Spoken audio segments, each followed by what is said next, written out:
You're listening to Airsoft.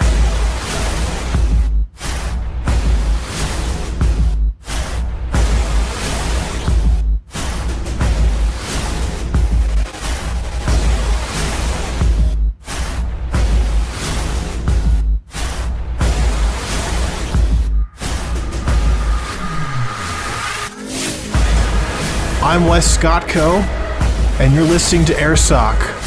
We are the Airsoft Podcast that's pre-recorded, edited, but we are never censored.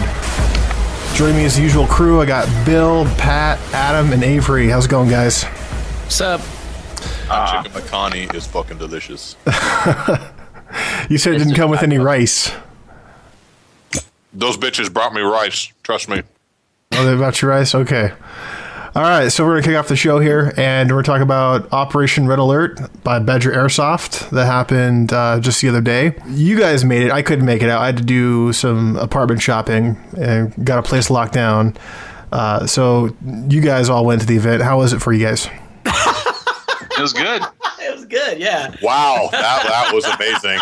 Yeah, there's dead silence. It was great. I thought that the gameplay, there was a few holes in it, but I talked to Rick about it. It was cool. And the most interesting aspect was the fact that, you know, the players were not cancerous like normal. They were definitely moving. Everybody was trying to maneuver and whatnot.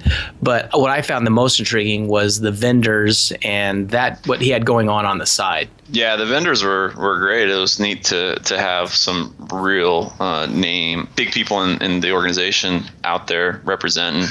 Tactical Taylor and a bunch of the local Airsoft companies were out there as well. Well, there was what? It's really cool. Yeah, Snake Eater was out there. Snake Eater Tactical. And Gunfighter Tactical. They do like Kydex and stuff. Yeah, those were nice holsters. Yeah, it was really insane. Cool. He was giving me shit. He goes, "You haven't ever come over and looked at my stuff yet." And I was like, because I don't know. I was busy.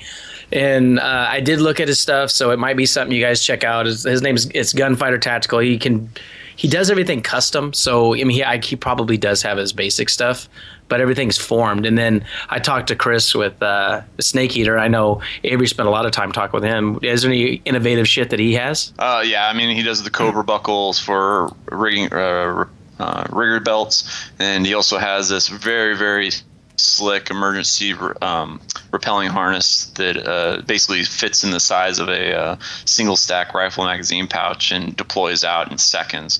And it's pretty original. Uses 1-inch 2-liter nylon and Cobra buckles to mount, and allows you to turn your rigger's belt into a repelling harness. He also has some very low profile magazine pouches, very cool tourniquet setup as well. But Bill, I actually have to disagree with you a little bit on the gameplay. I got out there and gunned a little bit, and I was rather disappointed that a lot of people weren't moving. Well, okay, I must have been watching you play because you were running forward shooting people. Well, I was trying to find the people that were moving, and it was difficult. It was difficult to find people that wanted to get out there and get away from the trees. What do you guys call it? Being a tree mushroom or tree cancer? Yeah. You know what though? Tree humper. You gotta cut these people some slack, all right? The game started at noon. It was nap time. That's usually when people take their nap. Siesta. Right? That's when you go get your little carpet square from the pile in the corner, and you go and take your nap for a little bit. So, take a nap right now. I think that it was unfair to criticize the players. Yeah, it was pretty funny too, because we got there at like 8:00, and we're setting up our table and stuff like that, and I see all these people chronoing and kitting up and test firing and doing all this stuff, and I'm like, man, you guys got like 4 hours left before you get out there and start doing anything. Well, before the event, Ab and I went out and we got a lot of sound bites, and we were talking about the Senate bill that went up, what we were discussing last week. And hopefully Wes will be able to put a montage together with that, or at least has some sound for it. But the people looked, they were actually, some of them were pretty well read. They are definitely up on it, and kind of on both sides. There was the level of kit was a lot higher than the last game. How about this? The impression level was better at this event versus the last one we went to that he put together. There were a lot of dudes from a long way. I mean, not very many locals. It was mostly guys from like Washington, Idaho. We met some dudes from Idaho, and I really was kind of surprised. We didn't really run into that many people from around here.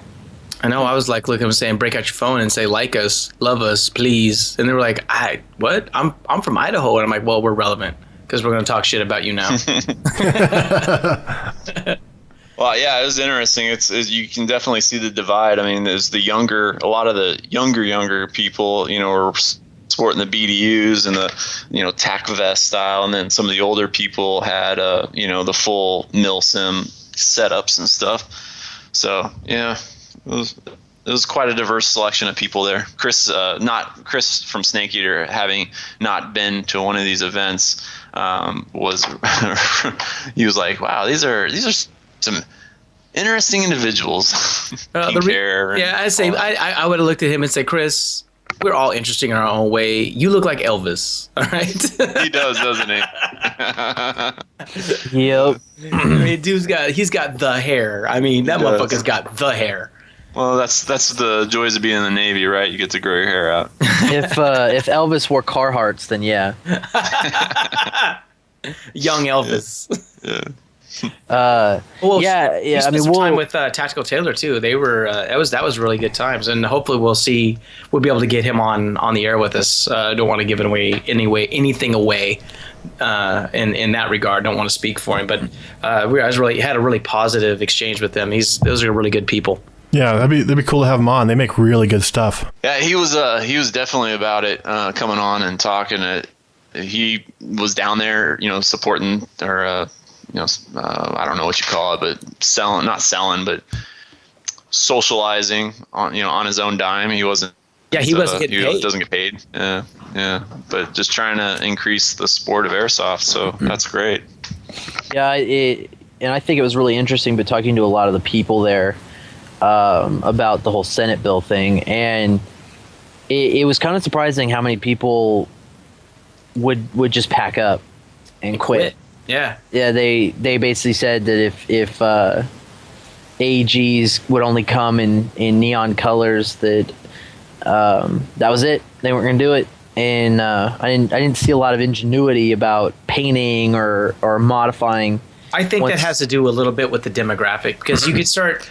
When we were discussing it with, it just depended on how old the guys were. The guys that had been around for a minute, it's like, well, fuck, I just Korea code it. I went with like what Avery was saying last week about it being a business opportunity, and they were like, that's really actually true, because you'd end up having your gun painted because according to the legislation, it says that the end user can do whatever they want with it. Well, and also, then what the fuck is the point of the bill then?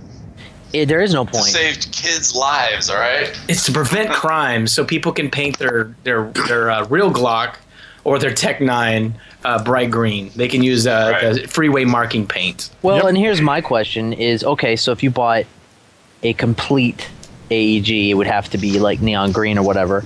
But could you buy a lower or a barrel, or you know what I'm saying? Like, well, Adam, that brings up an excellent point. That a lot of people at gun shops now, in order to avoid some sort of tax, they'll sell you a kit.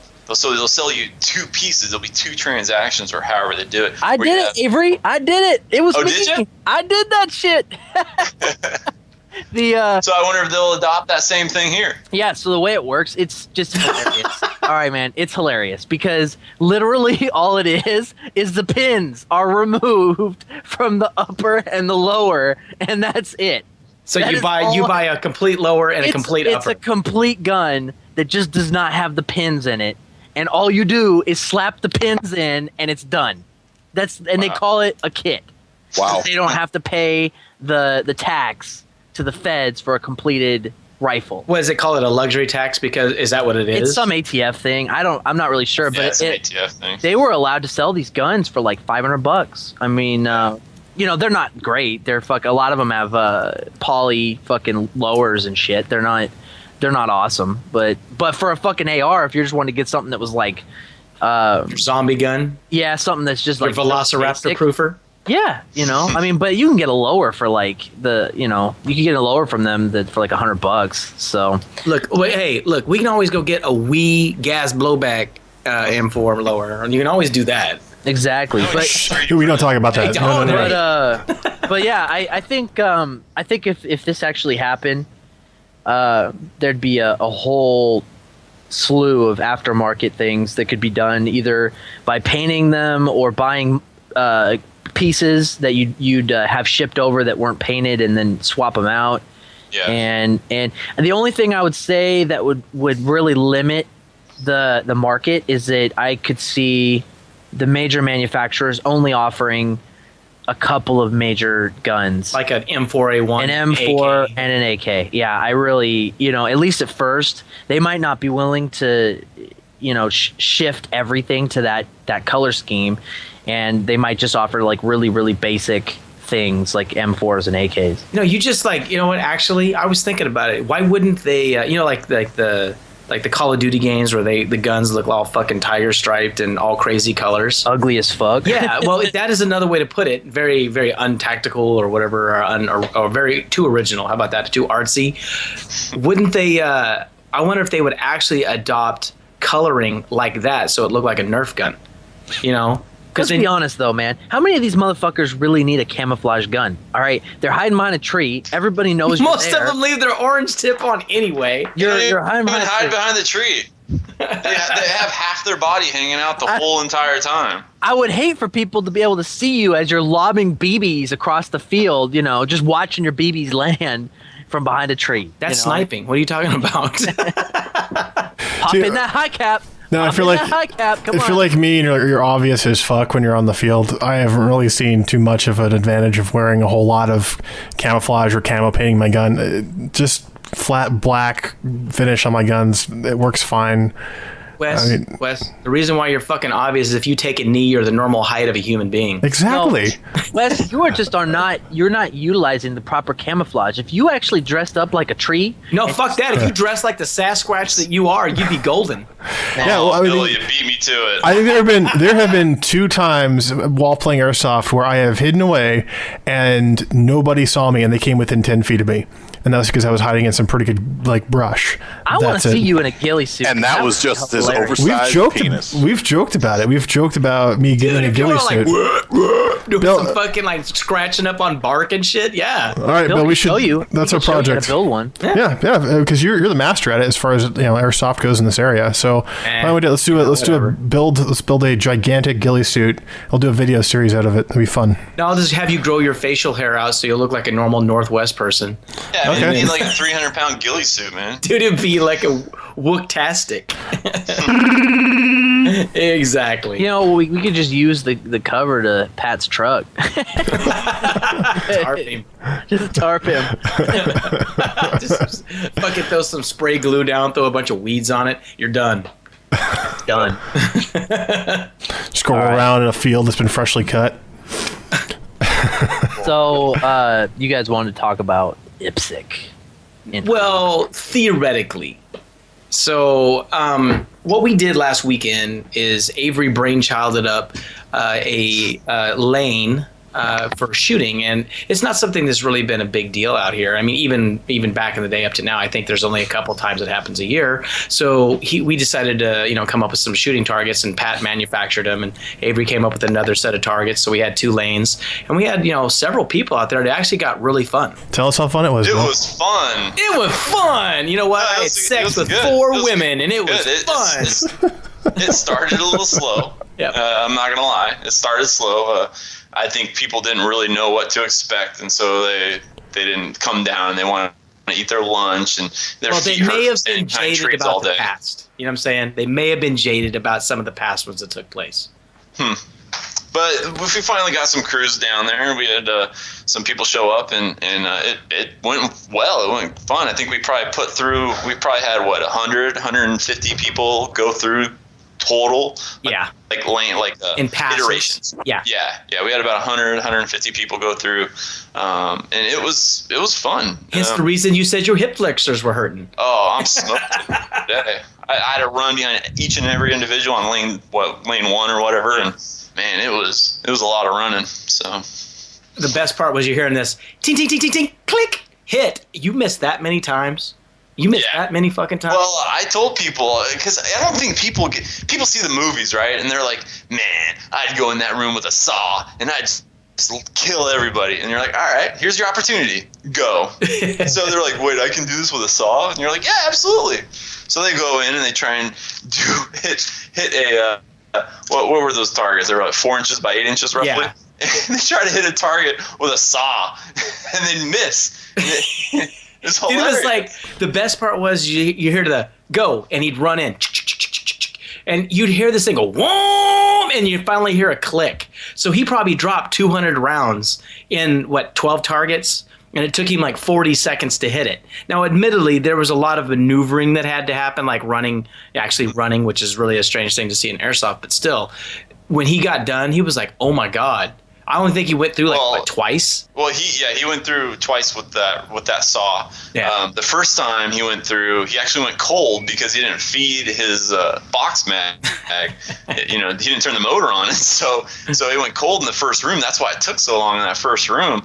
But every time at the end of that lane, he was like, I'm like, yeah, that fucking saw's heavy, isn't it? Trying to run around, and we had, that shooting range was very tight corner turns and stuff. Fun. So. Yeah, fun. Yeah. The one kid who was, I think his name was Trey or whatever his fucking name was. 3. Yeah, 3. The number 3. He was the best on lane 2. He went through 8-10 times. I mean, he was on it, but I think he memorized the course by the time when I was all said and done. But I got to give him props, man. He was fast. Yeah. But it was definitely a lot of fun. I had a lot more fun than I expected. I think things like this are value added to events, and I think people will come to appreciate having things like this added into events. I mean, it's only, in my opinion, it's only so fun to sit behind a tree. I want to be able to do stuff, especially incorporating a little bit of competitiveness into an event. Well, that one kid I was goading, he was standing there and he was wanting to do it, and I said, "Man, it doesn't matter if you're bad." Yeah. If you're bad, it doesn't matter. If you're good, it doesn't matter. It's like just a matter of just seeing where you're at and seeing where you can go and try to figure out how to make it faster or better or, make yourself better. So if you suck, everybody sees it. And that's what he was concerned about. And I'm like, man, you shouldn't be that worried about it. And then he finally ran through and was like, he had fun. And I was like, and I took him it took him several minutes to even want to go do it. I think there's some standoffishness when it comes to certain new things. They're not like and there is a joke somewhere in there, but I mean it's like they're like, man, I've seen people do it, but I don't look like a bitch because there's somebody following me, like making sure I'm doing it right and saying yes or no. And I wonder if we could actually add some moving targets, like live targets. Not like people, but like moving IPSC targets, see if that would actually improve some of the stuff. Like the swingers that Pat made were awesome, and they sounded great. Yeah, they sounded really good. Oh, are you talking about for the next time you want to? Yeah. I think I'd like to just add that into any of the competition stuff we do eventually. Yeah. I mean, we can probably use them this weekend, as a matter of fact. I don't even know if that was even relevant to say on the air. By the way, we're having an event this weekend. It's the 28th. And if you want to go shoot people in a scenario combat kind of situation, then you should come see us in Beaverton. And you look us up on Airsoft.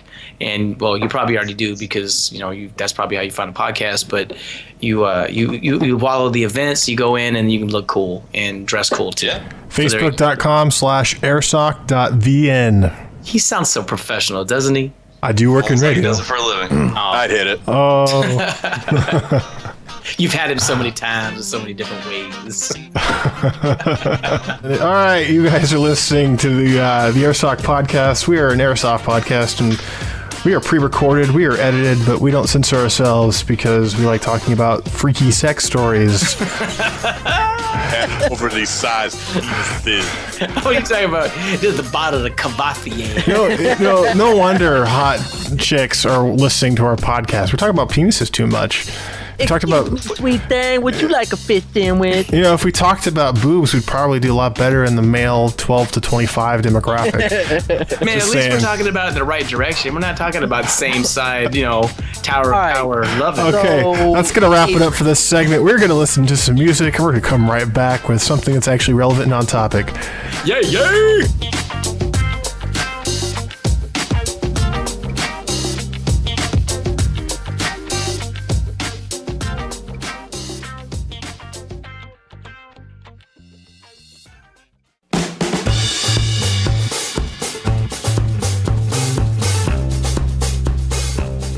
Hey, I'm Wes Bigfoot Scotco. Welcome back to Airsoft, the Airsoft podcast that is pre-recorded, edited, but never censored. We are back with our next segment, and we're going to talk about comms and all the good stuff that goes along with comms. Avery is going to be our go-to guy on this one. Avery, start us off, man. Well, today's Airsoft world, a lot of people are using the MERS radio frequencies instead of the GMRS or FRS radio frequencies that were used in the past. And kind of the difference were the FRS, GMRS radios are the ones that you find at sporting goods stores or at Walmart. They usually cost $20, $30 for two, and they take AAAs or AA batteries. Very basic looking, kind of the step up from something you find in a toy section, but still not that great. They usually have like a Roger beep after you hit the send button. And a Midland radio. Talkabouts. Yeah, talkabouts. Mm-hmm. But those have been surpassed by the Bofang and a couple other radios out there that use the MERS frequency. And there's the ham radio world that gets all butthurt when they see MERS radios on an airsoft field because they that's their baby, right? The ham world and using those radios, and so they got certified. Yeah, and the thing is, you don't need a certification with MERS radios. It's just like a CB radio or an FRS radio. Just as an FYI, GMRS, you are supposed to get certified, which is a simple thing. Just the government wants their money from you. But Avery, didn't you say there was something new you found out? Yeah. So as a matter of fact, the policy has changed from back when I first started looking at MERS radios. It said that the antenna could not be detachable. Which now they changed. So now you can have detachable antennas. And so as long as you're operating below 2 watts of transmission power and you're on the MERS frequency and you're not a foreign government, you can run MERS radios in the United States for an individual use. So these Bofang radios, if you're using like a UV5, that actually transmits on 1 watt. Or I think it's 4 watts. So you can, as long as you're transmitting on the single watt channel in the MERS frequencies, you're legal as far as I can see. And I suggest anybody that's going to use a MERS radio or a Bofang radio, they check out the FCC regulations for themselves to make sure that they jump through all the wonderful government hurdles. So aren't the Bofangs they're like $40 on eBay, right? So I'm on Amazon right now, and they're $29.79 for Prime, and that's a Bofang UV5R. It comes with a docking station, and it comes with an earbud setup. It comes with a belt clip, a rechargeable battery, and an antenna. So it is the entry-level ham radio for people out there. Now, those are the ones you can add a bigger battery pack to it. It looks kind of like a miniature emitter, right? It looks like a old school cell phone, basically. And it doesn't even really look like that, but yeah, it kind of looks like an emitter. It has a QWERTY keyboard or whatever you call that, a 10-digit keyboard on it. Has a PPT button on the side. It's real simple. You can look it up. It has a turn knob on the top and an LED light, bulb on the top that you can use as a light as well. But it's probably one of the best radios for people getting into ham or doing airsoft. Well, you have experience with them, right? Yes, I've seen them before. Right. You said that they were pretty clear, the guys that you were checking that they had. Yeah. They're great radios. I like all the accessories that you can plug into the port on the side. I believe it uses a Kenwood headphone jack. So any Kenwood accessories, the dual prong, one speaker, one microphone prong can plug into it. So like remote hand mics or anything like that. They're great tools. Mm-hmm. What's the range on those anyway? Yeah, that's my question exactly. Well, before you could only use a zero gain antenna on it, which was crap. It's kind of just a dummy load antenna. It's nothing really. Usually those are the stubby antennas, anything less than 4 inches. But now, that would be stubby now, wouldn't it? For some people, for other people, it's all they've got. So with that, you can use a different antenna, like a 15-inch antenna, which some of us have been blessed with, and you can run that. I love you too, It's always Avery. line of sight, but you can get out there. There's people on YouTube that use these Bofang radios with the directional antenna, and they bounce their signal off of satellites that pass overhead. So, I mean, these things can be pretty baller. It's pretty slick. You need line of sight with 15 inches? I thought that was the whole point of having 15 inches. So you could actually... You could just reach out and touch. Yeah. Yeah. Love you too, Go Adam. around corners. Dude, you have to have a ground guide with some shit like that. Yeah. But yeah, they're great. I think one of the things, so there's only 5 channels allocated to the MURS frequency, and so one of the problems that I think people are going to run into with the more use of MURS is that those frequencies are going to get filled. So I think people at events are going to have to allocate, certain channels to certain teams. Wouldn't that be easier to listen in though, and grab intel if there's only 5 channels? Yeah, absolutely. But and that's when you bring back some of the old school ways of dealing with communications. So back in the day, World War II, the wind talker era, they used code, and there's this thing called an SOI that has a code listed on there, so you could encode a 10-digit grid, let's say, into something that's undecipherable. John has a long mustache. Right. The chair is against the wall. Beat you to it. The rain So and Spain. what we need to do then is find some Navajo Indians to use as radio Yes. Portillos. Yes. I think Rob is 1/16, so that counts. Yeah. How about Choctaw Chickasaw? Or you just talking pig Latin. I'm sure that'll work too. I mean, this is Airsoft, right? We can take it down a notch, just like everything. Just do it in else is lead Airsoft. speak, Yeah. Yeah. Or just not say the fuck word every other word. Binary code. Exactly. I'm not swearing. I can't Binary understand code. Binary 001 001. So yeah, it's great. One of the issues that I've heard with the Bofangs is that trying to program them, it's very difficult to program the Bofangs without the programming cable. And the programming cable can be fairly inexpensive, usually $6-7 on Amazon Prime, or you can get it with the CD, which is a waste of time. If you can just get the cable, and then download the software, which is called Chirp, and you can download that online and watch a YouTube video. They'll easily walk you through how to set it all up. And one of the cool things, I believe there's 99 channels that you can program in, and you can program the NOAA frequencies. And a into the bitch radio. ain't one. I was waiting for that. I was waiting for it, yeah. And so I got 99 channels and Fuck your thought GRMSA1. process, Avery.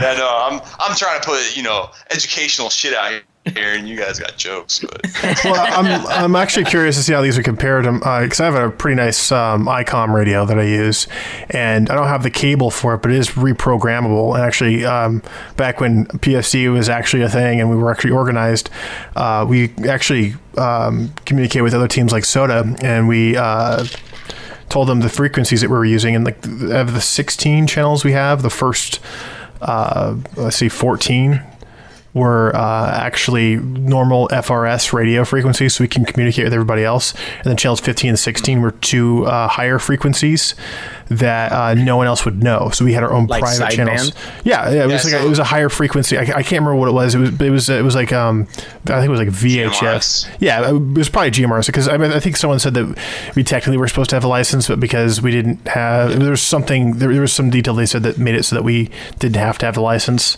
Yeah, the FCC wasn't standing in front of you. Yeah. Yeah, probably that. So I was just like, oh, well, I'll trust that we're not going to get in trouble over this. Go ahead. Yeah, that's a silly thing. They say, I don't even know why they did it. I haven't researched that, but yeah, the GMRS says that you have to have a permit, and basically all it is, you fill out this card that comes with the phone, or I'm sorry, it comes with the radio, and you send a check in to them, and then they send you back this, fucking thing that says you can operate in the GMRS range. It's stupid. It's just, but you think of it, it's just radio waves. It's yeah, it's not particles it's not flying through the doing air. anything. It's- Like I get it. I get why ham operators get their panties in a bunch when they hear about all these Bofang radios going out to elitist. the mass. That's Yeah, why. it really is. But I get it. If somebody's drowning out the airways with a 10-watt thing and it's screwing up all the people that do follow the rules, I understand it. But Okay, the hold other on. thing- The people that probably get their ass all swollen like a bumblebee have a license plate that reads KR97Q5. Yes. All Yep, right. those are those guys. You can go down to that shop in Tigard. They have there's a ham shop there. You could probably talk to them. They would love to discuss this topic with you. Well, Pat will go down there and order no. a sandwich. No, funny story that a friend of mine that has. So this guy went into the store and said, "I need a 15-inch long antenna." And the guy said, "What's your handle?" And he said, "I don't have a handle." He's like, "Oh, are you getting your license?" And I'm like, "No. Whoops, I slipped." And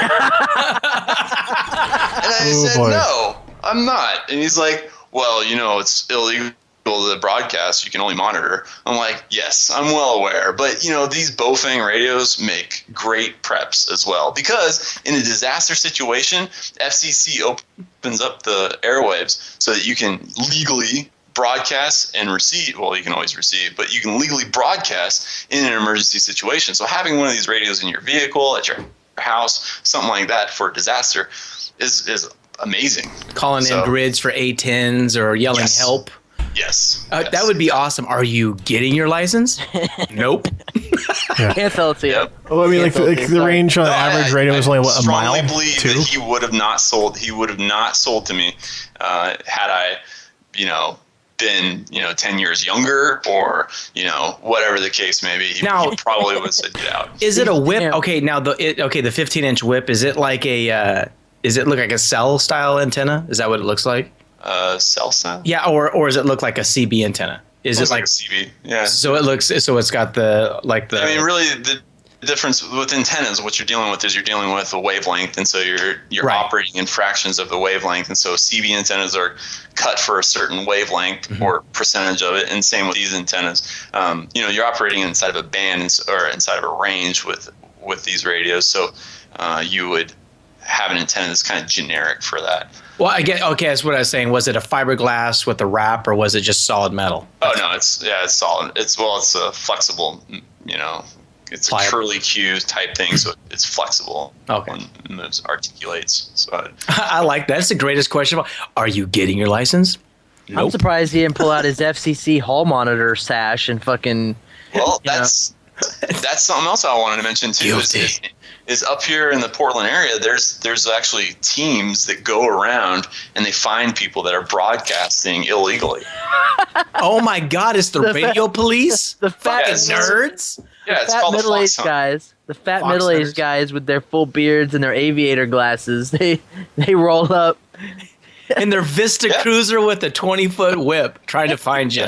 Yeah, it's called the Fox Hunt, and they get together, and if there's a certain area, because a lot of times, like what old timers would do is they'd get these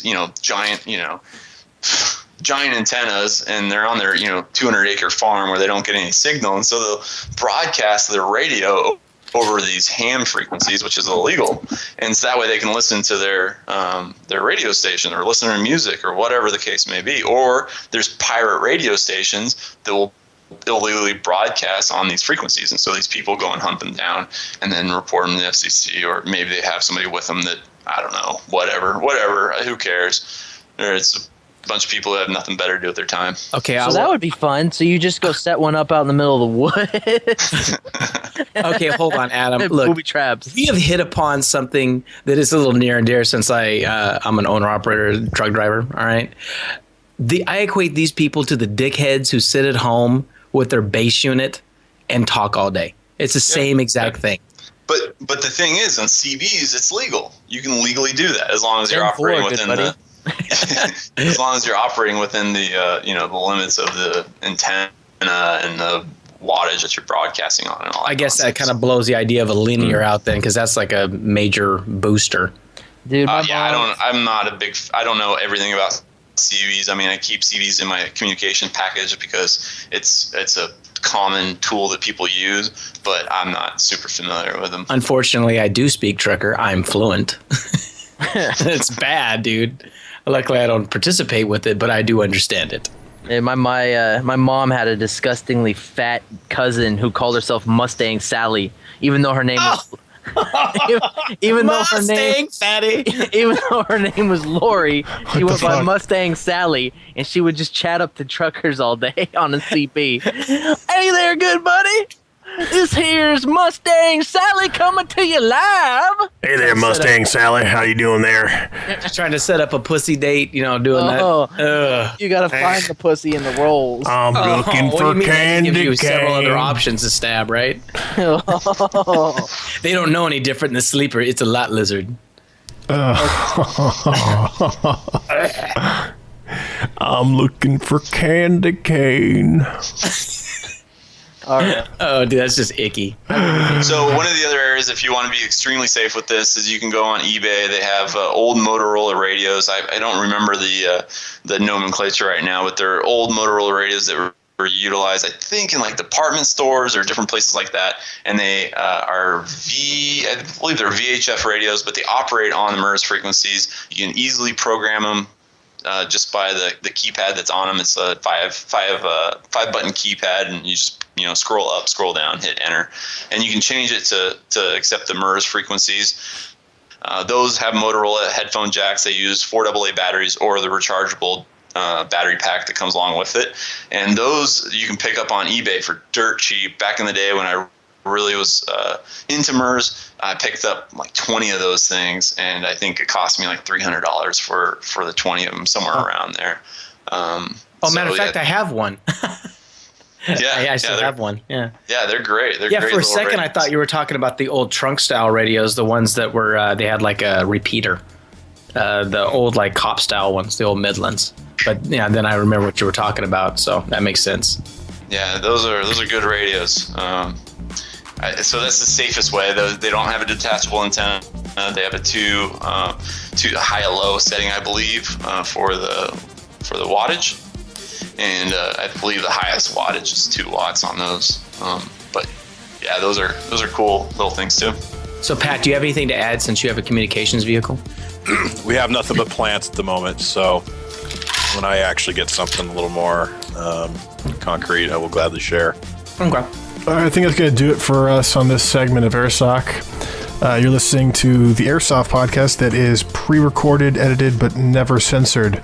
We'll be right back after this.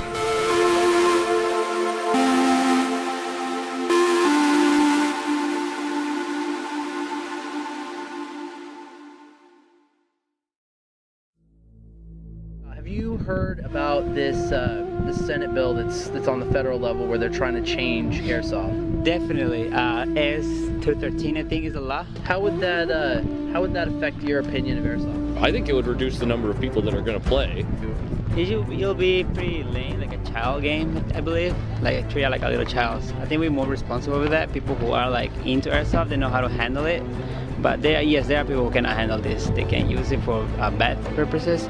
But people like us believe that we can really manage real replicas and we can be responsible for them. I mean, airsoft is probably like 80% looks.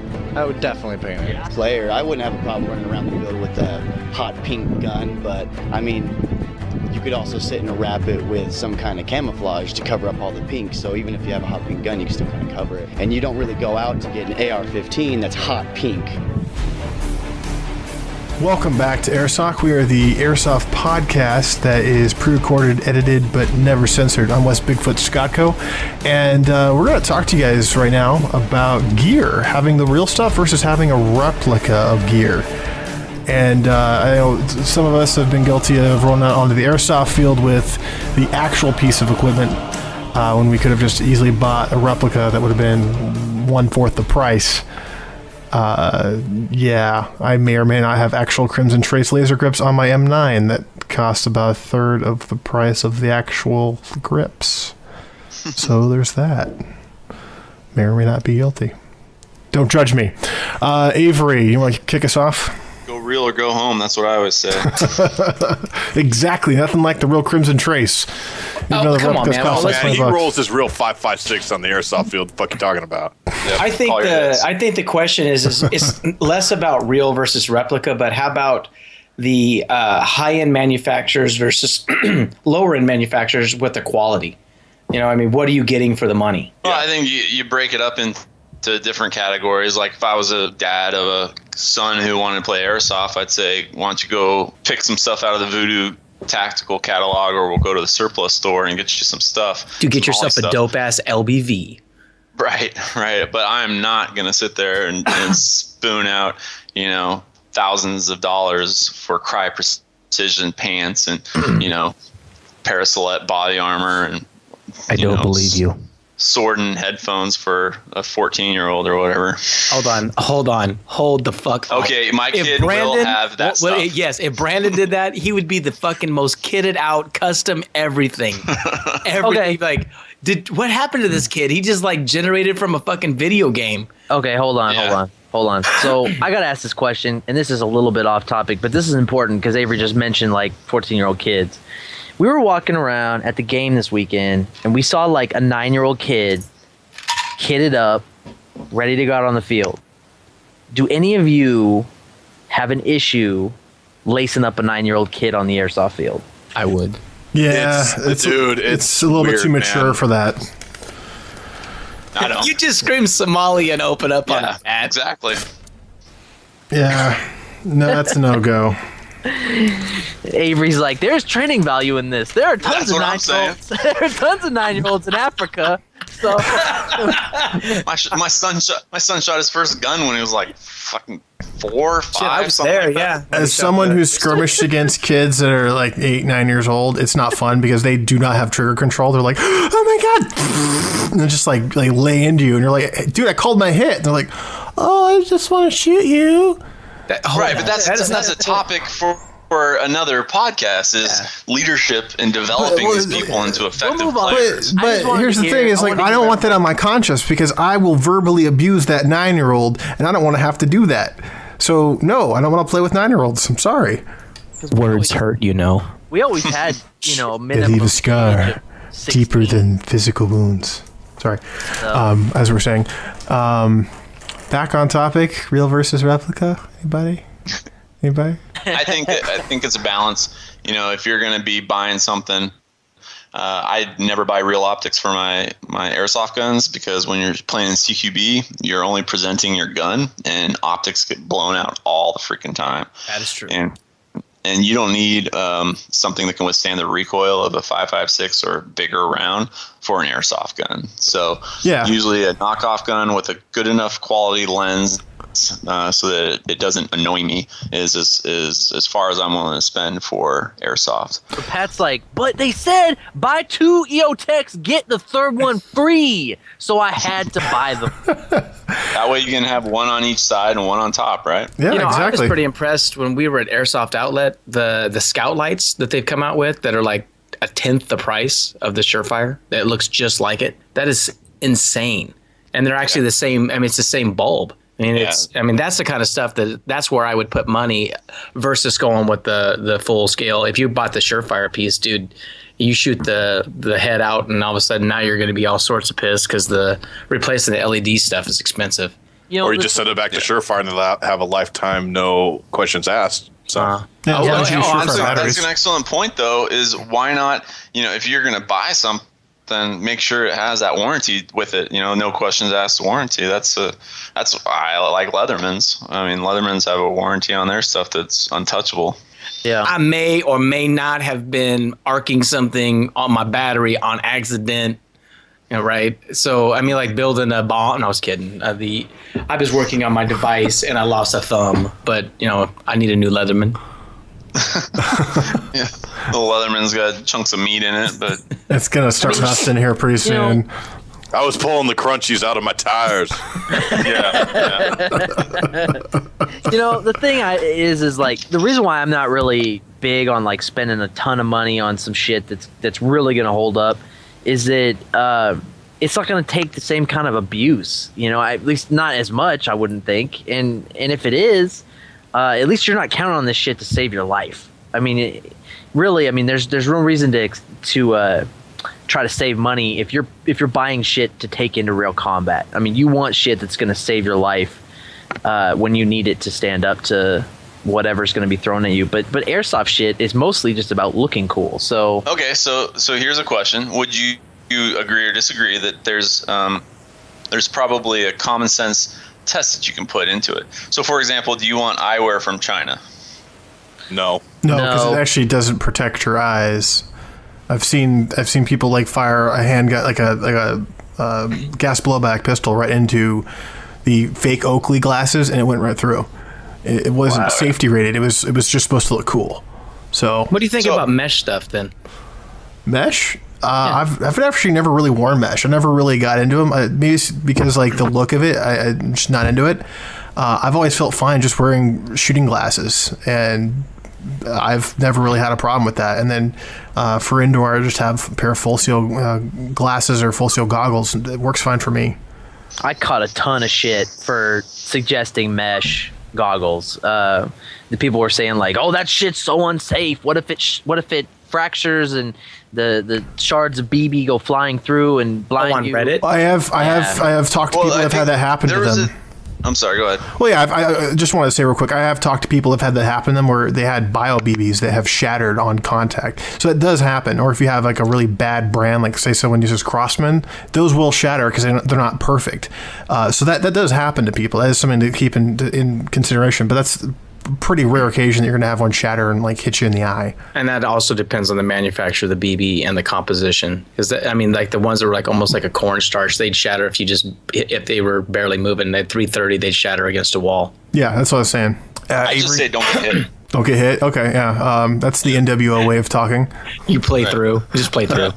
You have two eyes. You can sacrifice one. Exactly. What were those guys? That's why God issued you two. What were those guys back in the day that always were they'd wear ACU even at outdoor games, and they were notorious for not calling their hits?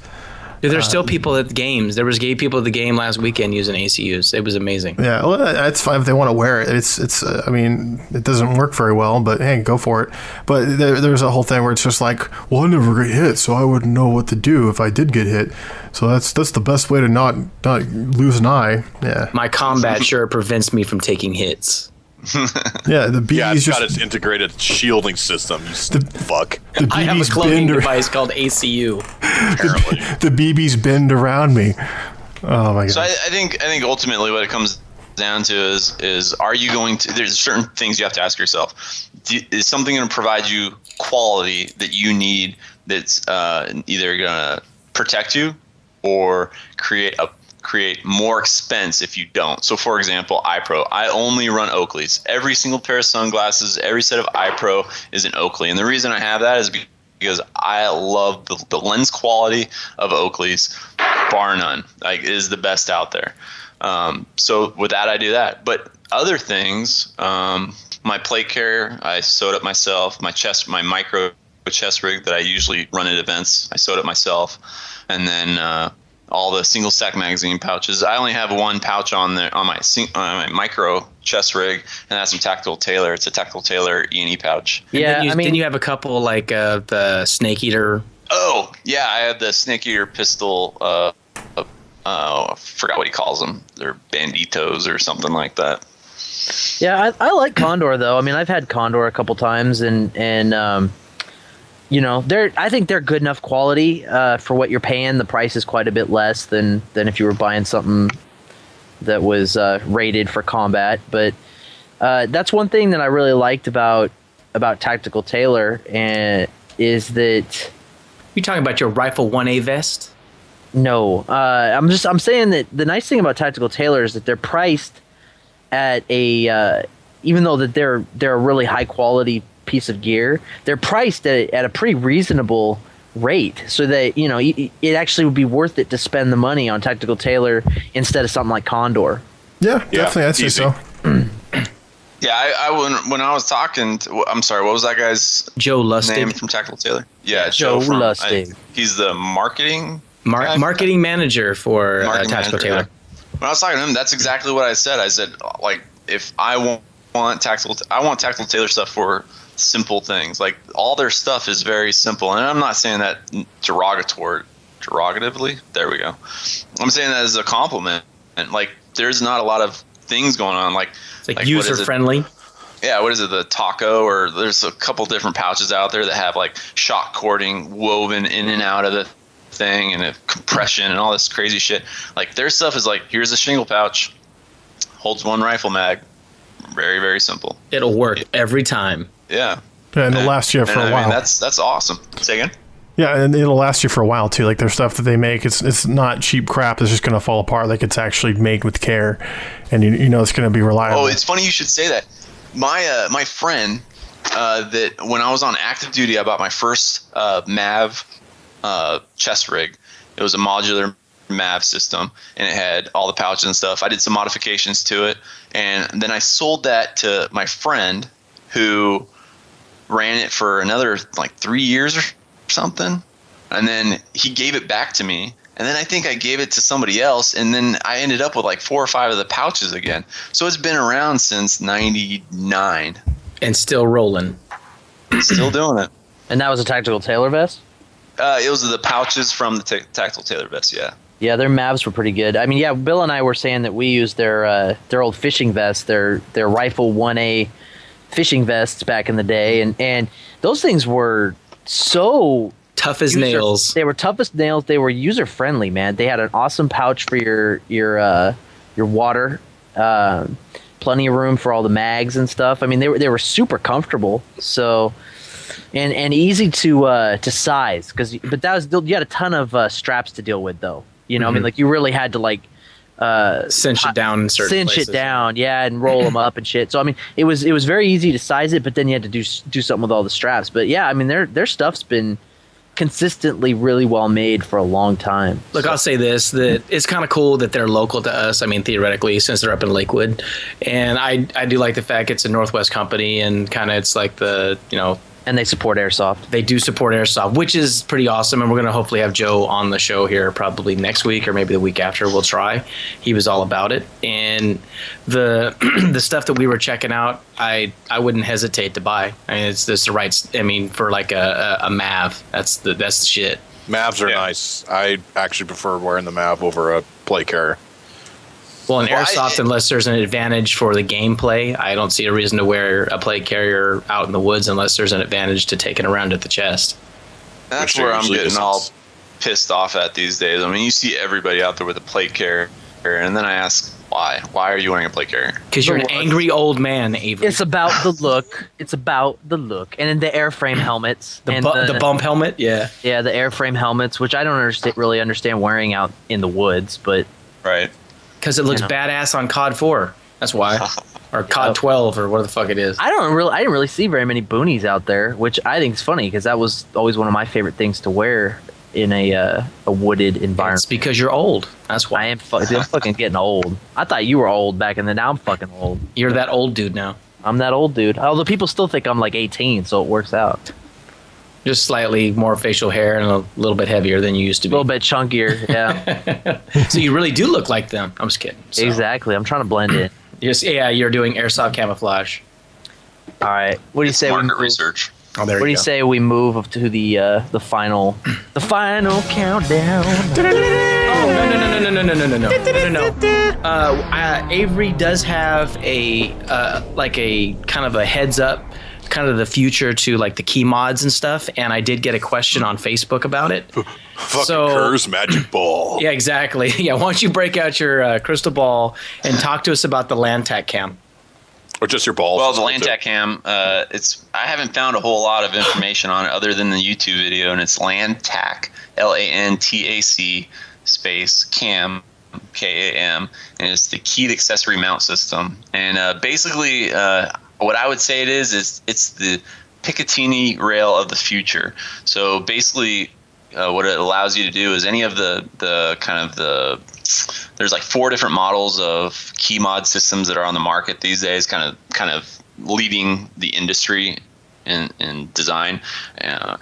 Common models, I guess you could say. Okay, hold on a sec. Hold on. So I would like to tell you guys that we did put this video that Avery's talking about up on Airsoft on Facebook, and Jeremy Gatman has a question for you, Avery, and this is, how is this better than the M-Lock key mod or other half dozen design methods? Are there major issues with the other designs? So yeah, that's the big difference. The big difference is that it gives you the ability to lock into the different rail systems that exist out there. Like I said, there's roughly 4 different systems that are out there that are kind of establishing footholds in the market. And so this system allows you to integrate into all those different versions. And to my knowledge, I could be wrong, but to my knowledge, this is the only one that kind of goes cross-platform. So it goes to all the different systems. And the amazing thing about it is it's open source, I guess you could say, meaning that any manufacturer can take that model or take that design and incorporate it into their product.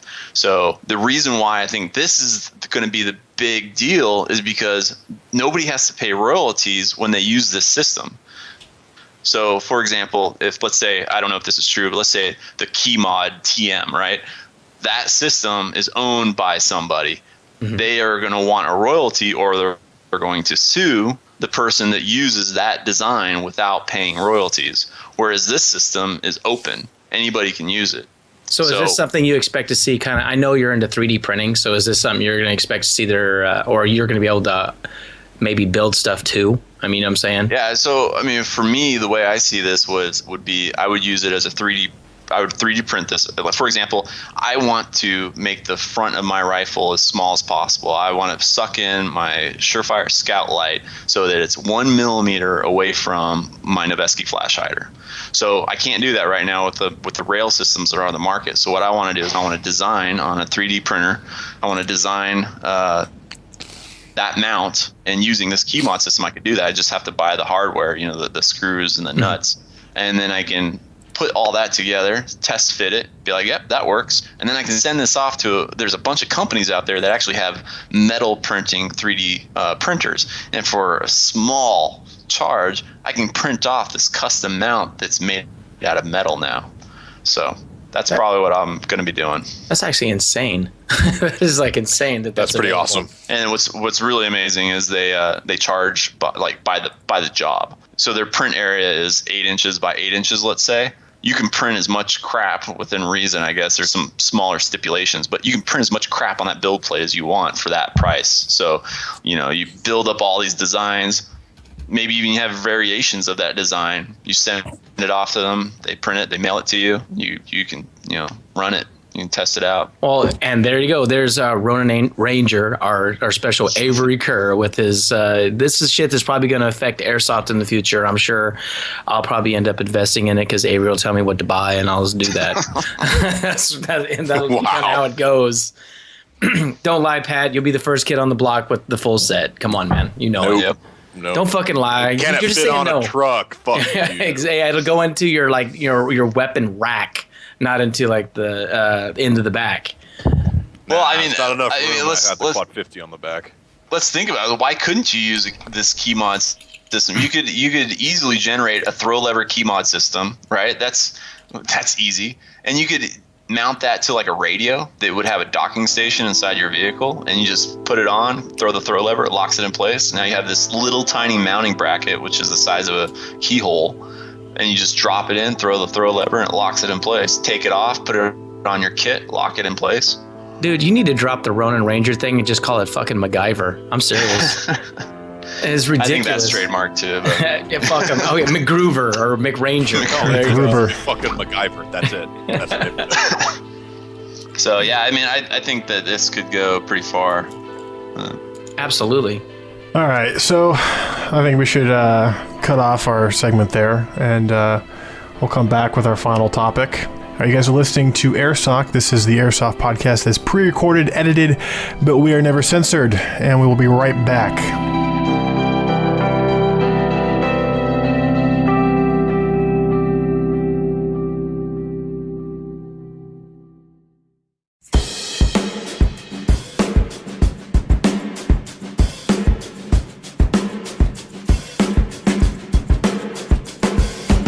Welcome back to Airsoft. I'm Wes Bigfoot Scotco. We are the Airsoft Podcast that's pre-recorded, edited, but we are never censored. Ugh. All right.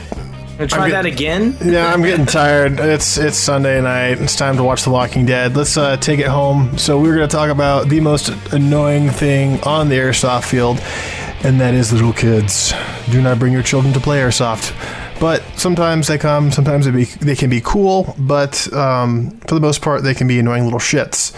I think we've all tell had... us how it really is, Wes. Damn. I'll tell you how I feel. So, I mean, we kind of talked about this in an earlier segment, but at the game this weekend, there were a few little kids. And by little kids, I mean like 9, 10 years old. Like Alex's age, man. And, age. I mean, we always had a minimum age of like 16. You had to be 16 to come out.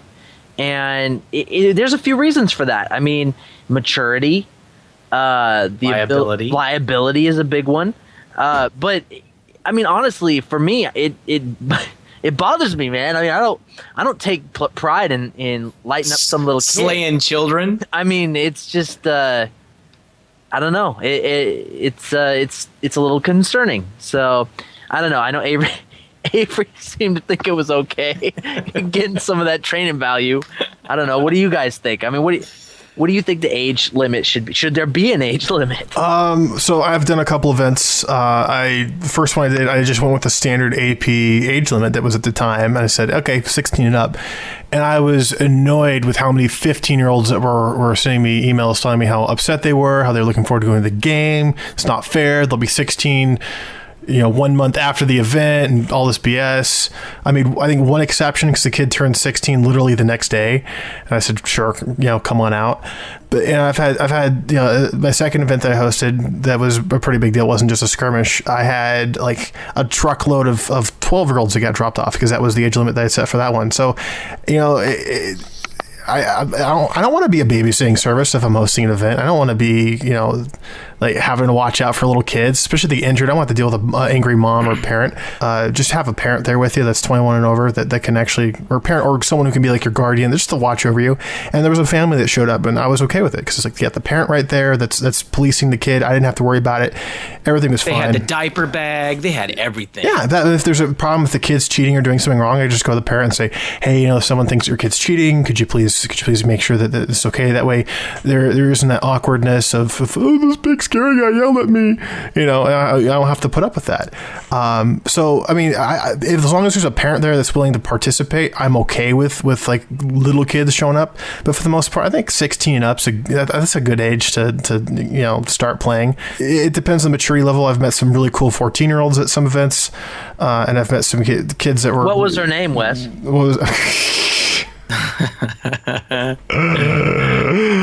I'm gonna kill you.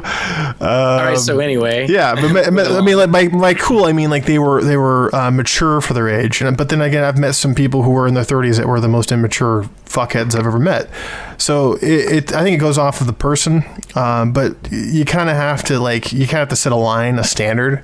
I think everyone can agree with that and just kind of go with it because not everyone's gonna fit in, and you kind of just have to have that strict rule, if that makes sense. Just saying, you know what, this is my age limit. I'm doing it because this event has mature content, whatever it may be, a stripper or zombies eating flesh or whatever it might be, and you just don't want to shock somebody, and you want to just make it fun for everyone that's going to be involved, because you have to think about the other players too, who do meet all the requirements and who are cool, responsible people. You don't want them to have a bad time. See, here's my concern is that and this kind of goes back to that whole fighting on the airsoft field thing, because that was a dude who was there with his kid, and his kid got in a fight, and that dude freaked the fuck out. Yep. And I'm concerned, like, at what point do you have to worry about that kind of thing, interjecting on an airsoft field where you have an angry parent doing the soccer mom thing, like yelling at the referee? That dude was doing the soccer Mike Tyson thing. Yeah, that was intense, but. Well, he showed up late. He showed up because if you watch that video, the kid threw the first punch. He started the fight. Then he got his ass beat. And then the parent showed up and saw someone beating up on his kid. So he got all Papa Bear and just went crazy on everybody. But I feel that we may have resolved that whole situation just as if they weren't wearing black. I'll just be honest. It just showed that they were new or whatever. That's racist, Bill. And no, no, it's not racist. It was that was separatist. No, I think you guys have overthought a little bit. I think it's time and place.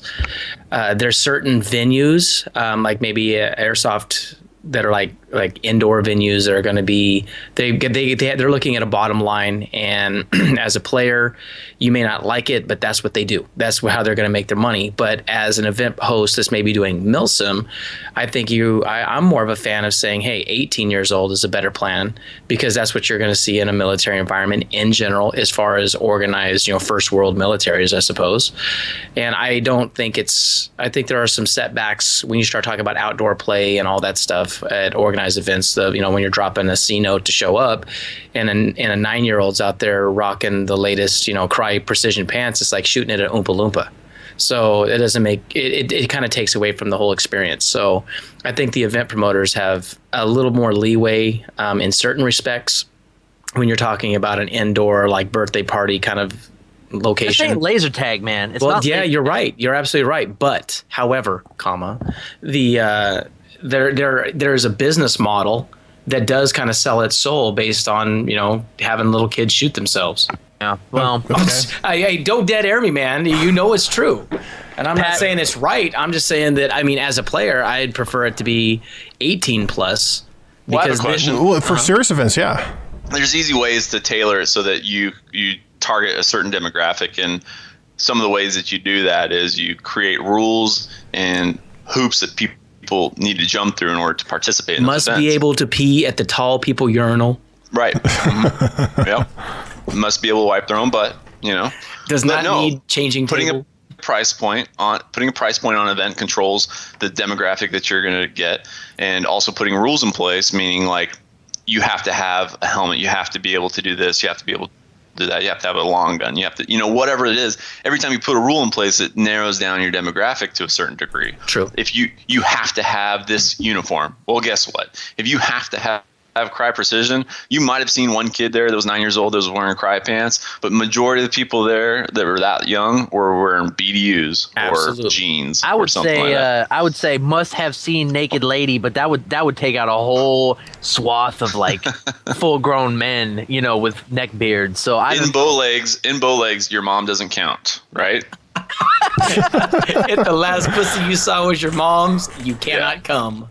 Right. So you control it that way. But I look at it this way. This is something that I think needs to be addressed, though, is how do you stimulate the community to grow? By incorporating and making sure that the young people feel like they're a part of it. And so when you have a forum where it bashes the noob, if you will, which I fucking hate that name. If you have a forum that bashes on those people, why are they going to want to participate in your dying sport? Yeah. So you need to create a community that an environment that fosters that and develops those young players into buying the cool kit and being on a team. Avery, let me ask you this then: would you do an event that had a subset for younger guys that want to show up, and if they could pass a skills test, they could play with the big boys, but if they could not pass a skills test, they'd have to play on the kiddie field? Like a JV or bunny unit? Yes, because I've heard of pro caliber players that when they were coming up and they were like 14 years old, they'd go down and they'd play pickup basketball with full grown fucking men, and they'd hold their own. I think Damon Stoudemire around here used to do that. But the average 14-year-old can't go down and play ball with full grown men and be able to hold their own. They just can't. So, would you have like a skills test that would, it's not going to be crazy, because I think how quickly you can down your Capri Sun and eat a bag of Cheetos? Let me see some speed reloads, tactical reloads. If you need nap time, then you're probably not qualified to be able to be in this event. Well, and some kids, they don't even know, rules. I was at an event field one time, and we were going to go into a building, and I was like, okay, I looked at this little kid, and I was like, is your gun... That's more leadership. I said, is your gun CQC legal? And he looks up at me and goes, what? I was like, is your gun CQC legal? He goes, I have no idea what you're talking about. I was like, then why the fuck are you going to breach this room and shoot someone point blank? And he's like, we shoot people point blank? I was like, get the fuck out of here. Because I said yes. Yeah, that was a safety concern because he was just. Wes, you're an elitist son of a bitch, and you were just flexing your muscle against a child. I was just. Wes, it was an actual question. Bag. I'm a shitbag for asking a kid that you can hang out with, Wes. So I'm a shitbag for asking a kid to not shoot someone point blank with a 400 FPS rifle. No, it's because you didn't take that opportunity to mentor that kid. Why should I fucking mentor him? He said, "Get the fuck out of here." That's mentor. Hey, I told him not to breach the room. There was a kid who ran through the range and he literally hip fired on every target. And I took him aside and I said, "Look, I want you to do this." And I taught him what a ready up drill was. And then he went through again and I said, "You're still not looking through your sights." So I said, "I want you to, next time you go through, go half the speed and focus on looking through your sights." And when he went through half as quick or half as fast, but he went through fucking, I don't know, probably 20 seconds faster than his pull in China shot. And that's when Avery said, "Slow is smooth." I didn't even think about that. I should have, huh? Damn it. Well, see, because you were there offering him that opportunity. This was a part of a game, right? And we're going to do this. I don't have time to sit down and be like, "No, this is how it works. This is what you do." Oh, I know you are. I'm not. I'm dead serious. I'm holding my own. No, you named it, Wes. It's a game. Yeah, exactly. If I stopped and I was like, "Hold on, everybody stop." Do you think people would be like, "No, we've got to go"? No, they've been like, "What's up?" They'd be like, "Dude, hold on, I got to grab my chocolate." Yeah, right? This is like we were all talking. We're like about to breach your building. I was like, "Hey, before we breach this, let's actually know what we're gonna do." And I was like taking the quick little second to make sure we all don't die as soon as we go. And there was a whole lot of factors going into place. I just looked at the kid. I was like, "It's called a pressure test." I was like, "Do you have a clue?" Because in that game, Wes, you had to have just close pointed quarters. out the dangers of entering every CQB event we've ever put together. Yeah. Can we actually go into this building and not get shot immediately? Yeah. And they were like, "Oh, let's just breach." I'm like, "Well, have you ever breached? Do you have a CQC gun?" What? And they even said, don't fire inside of a building close range if you don't have a gun that's below 330 feet per second. How old was he? He was like 12, man. He was gonna breach with the 400 feet per second fucking M4. Have you ever breached before? Yeah, and I he didn't breached even have my mom when I was born. Yeah, Wes, he didn't you even have overlooked a real opportunity here. You should have just fucking pushed the kid in there as a decoy. Exactly. Let him take a few rounds. Oh, so human shield. So a 6'7", 300-pound guy is going to pick up a little, 90-pound 12-year-old and push him grab around. him by the scruff of the neck and stand behind him Okay, and use him as a shield. All right, I'll let you cover all my lawyer fees. We'll see how that goes. No, it's assumed risk. You're in a game. It was in the liability thing. Yeah, it's all good. He signed the waiver. He knew he was in for it. It's just it says in the fine print, Bigfoot might throw you into a building. It's just a game. And we're there having fun, and I think if we want this community to grow, then that's something we have to do. You did what's called a pressure check, which is when you stop and you're like, "All right, is everybody ready to go?" Yeah, all right. I was like, there's no reason why you couldn't just stop for an extra 4 seconds and been like, "CQB gun means it shoots at this FPS. Does your gun shoot at that FPS? No. Yeah. Here's my pistol. Let's go." Yeah. Or you say, "Here's a grenade." I wasn't going to give my kid my pistol because that thing has $300 laser grips on it. I'm not going to do that.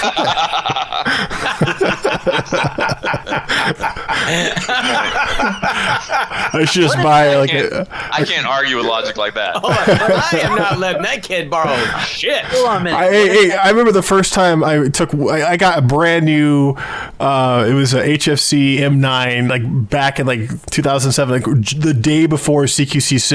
Bill remembers this. I had it. The first team to run through, they take it off of me because I was an actor and they're supposed to like take it. And I go to get it back and it just disappeared into thin air. Like nobody had it. Oh, I have a name for that, and I'm not going to say it because that would. It's called sitting on my shelf in the garage. So let me ask you a question, Wes. If the 12-year-old was dressed like Billy from Predator,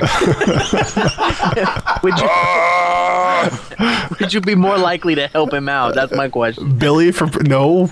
Yeah, he has a giant knife and he's cut himself. I ain't got time to bleed. Dylan, you son of a bitch. all right. I think need to work on my Jesse I think Ventura we're ready impression. to wind it down. Hey, if we're turning down the covers on this right now, then hey, give a shout to everybody who was out at the event last week. We're really happy to meet you, and please check us out on airsoc.vn on Facebook. And then, of course, we have the Airsoc Challenge this weekend. It is the 28th. Its show up time is at 3 o'clock. You can find the op order and directions on Facebook. So there you go. And big shout there's out. actually we changed it a little bit too. There's a training portion that's going on. We're just going to be covering some basic stuff at the 3 o'clock time. 3 o'clock. 3 o'clock. Yeah, we're gonna ask basic questions like, is your gun CQC legal? Exactly. We're going to take You some have time. chocolate for the Ranger. You don't have chocolate? Back of the line. If you bring a Hershey bar for Ranger Kerr, he'll love you forever. Yep. He will love you till that eating is over. There You you gotta go. show him He stuff like likes how Ranger not. cookies, though, man. Ranger cookies are a personal favorite of Avery's. Are Ranger cookies They like are. snickerdoodles? Is that what that is? No, they're like a oatmeal type cookie with instead of the oatmeal, you use cornflakes, and then they have chocolate in them. Of course, otherwise I wouldn't eat them. There's no protein powder, nothing, no casein, nothing. No, I don't think so. I mean, we can add some creatine or something like Yeah, that. there if you go. want, You got to make it Rangerific. You got to make yourself strong every time. Anything you eat is more power to right. the body. Hey, also big shout out to Joe from Tactical Tailor, because he was a good guy, good to talk to, and we definitely appreciate what he's doing for Airsoft, because that guy is definitely helping out the sport. Yeah, definitely. Joe Lustig. Yeah.